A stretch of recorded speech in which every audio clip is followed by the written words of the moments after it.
नवभारत साक्षरता कार्यक्रम प्रथम पर्यायर परीक्षा देले 13,815 शिक्षार्थी निरक्षर को साक्षर करा निमंते शिक्षा विभाग आनुकूल्य उल्लास कार्यक्रम आरंभ होइछि। एही क्रम में नवभारत साक्षरता कार्यक्रम अंतर्गत मौलिक साक्षरता संख्यागण परीक्षा जिलार 3टी ब्लॉक रे प्राय 600 परीक्षा केन्द्र रे अनुष्ठित होई जाइछि। जिला शिक्षा विभाग पूर्व प्रस्तुति अनुसार जिला स्तर रे और ब्लॉक स्तर रे गोष्ठी शिक्षा अधिकारी अतिरिक्त गोष्ठी शिक्षा अधिकारी सीआरसीसी नोडाल प्रधान शिक्षक सहकारी शिक्षक शिक्षयित्री मानक नै कर्मशाला मान आयोजन करा यापर शिक्षक शिक्षयित्री माने घर घर बुली निरक्षर शिक्षार्थी मानक चिन्हट करथिले। चलित शिक्षा वर्ष में देवगढ़ जिलार 30,000 निरक्षर को साक्षर करने निमंते जिला शिक्षा विभाग को लक्ष्य दि जाइथिला। प्रथम पर्यायर देवगढ़ जिला 17,750 शिक्षार्थी को पंजीकरण करा जाइथिबा बेले 13,815 शिक्षार्थी परीक्षा देइथिले। परवर्ती द्वितीय पर्यायर 17,000 शिक्षार्थी चिन्हट करी पंजीकरण करा जाई मार्च मासरे परीक्षा करा जिबार लक्ष्य करा जाइछि। जिला शिक्षा अधिकारी गेंद्रा कोचूर अतिरिक्त जिला शिक्षा अधिकारी शकुंतला टेटे जिला विज्ञान निरीक्षक तथा संयोजिका इप्सिता पट्टनायक क्रियामाल गोष्ठी शिक्षाधिकारी प्रफुल्ल कुमार कालो तेलेबणी गोष्ठी शिक्षाधिकारी शेखरेन्द्र छत्रिया अतिरिक्त गोष्ठी शिक्षाधिकारी श्रीराम कुमार साहू वनिता बेहरा क्षीरत कुमार प्रधान विजय कुमार प्रधान महेश्वर बेहरा समेत जिलार समस्त सीआरसीसी परीक्षा केन्द्र परिदर्शन करथिले।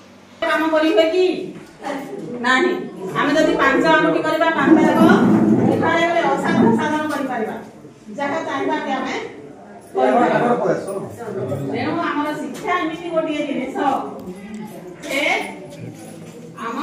निज उन्नति पथ आगे संगे संगे परिवार उन्नति करें तथा आम देशर राज्यर सबकि विश्व भी मंगल साधन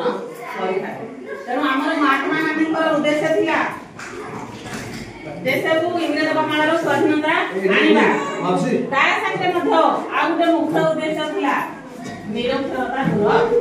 करवा। तेणु से छोट छोट छुआ मान पाठ पढ़ा शिखेगा बहुत कष्ट किंतु आपण मानकु शिखेगा बहुत सहज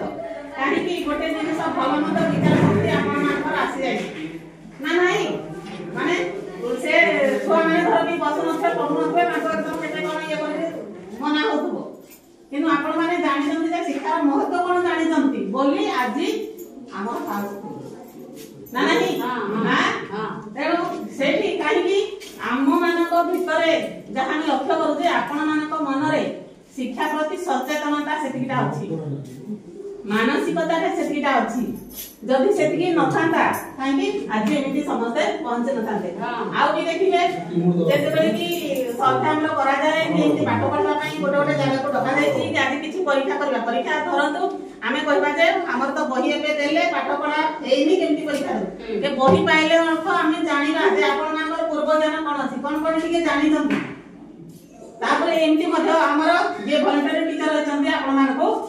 से एमिति स्कूल सेंटर हो बा अंगनवाड़ी सेंटर हो जोठी आपण मानकर सुविधा से जगह मानकर रखी पढ़ेबे किनु आपण टिके टिके समय बाहर करके समय देबे। आमे तो कहबा जे दिन राति हमर तो काम होती केतले फुर्सत नाही आज बोला हमको कोन उपकार मिलु एई खुनी सरकार जति एते खर्च करी एते अभिनव प्रयास करिसंती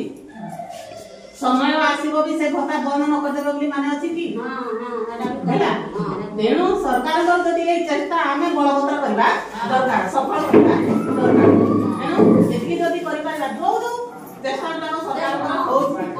देखो तो आगो आमे केते उपवास रहते माने मोटे खाइबा पय केते डबल विकल होत एतु वर्तमान काल को अभाव सुविधा अछि आमे कहबा धर चाकरी से देला कि से गल्प मान देला किंतु एबे देखो तो केते ग्रुप मान को भी शामिल करा ग्रुप रे पाठ पढो ना आउ एलपीडी भी जो बंदी स्कूल रो ड्रेस गुला को बंदी ग्रुप माध्यम रे भी देला माने ग्रुप माध्यम रे जो कि समस्तंकर उन्नति पाए जणे नथे नाही हम देशर थिबा समस्तंकर उन्नति पाए सरकार कर चेष्टा एमिति चालीछि बलवत्तर भी रहिबो। तेनु तांको ए कार्यक्रम को सफल करबा हम मानकर मध्य मुख्य दायित्व ना नहीं ताले मुख्य दायित्व कोन प्रधान तो रखा गला एथि हमर से आमे केही निरक्षर रहिबा नाही समस्त साक्षर होबा एटा होई हमर प्रथम उद्देश्य होती ए प्रथम उद्देश्य सफल कले ताले ए शिक्षित होबा द्वारा